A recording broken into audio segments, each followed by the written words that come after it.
Nën kryetari i BDI-s Nevzat Bejta sot deklaroi se nga kjo parti po angazhohen që qeveria e re të formohet sa më parë. Bejta tha se qeveria e re do të formohet me renditje të atill mandatesh që të mund të jetë funksionale, stabile dhe në interes të qytetarëve. Ja, na jemi të angazhuar që të vihet në funksion Kuvendi i Republikës së Maqedonisë, edhe sa më shpejt të formohet qeveria, e cila qeveri do t'i plotësonte kërkesat e gjithëve qytetarëve në Republikën e Maqedonisë.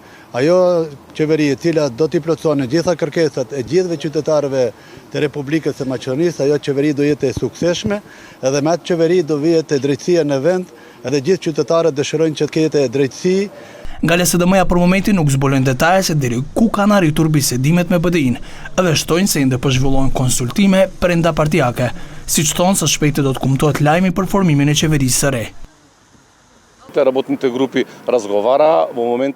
Grupet punuese janë duke biseduar dhe për momentin po zhvillojnë konsultime brenda partijake në të dyja partitë politike.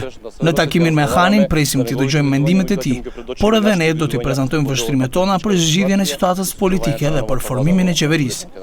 Ndërkaq nga VMRO DPMN reaguan se në krye të qeverisë duhet të jetë pikërisht kjo parti.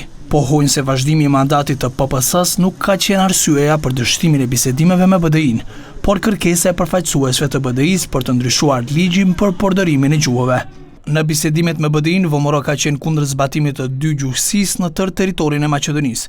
Ne kemi treguar interes që të ketë diskutim në lidhje me disa ide për avansimin e ligjit për përdorimin e gjuhëve në ata komuna ku jetojnë bashkësi etnike të ndryshme nga maqedonasit ku janë së paku 20% në kuadër të komunës, çështje për të cilën kishte mjaft dallime.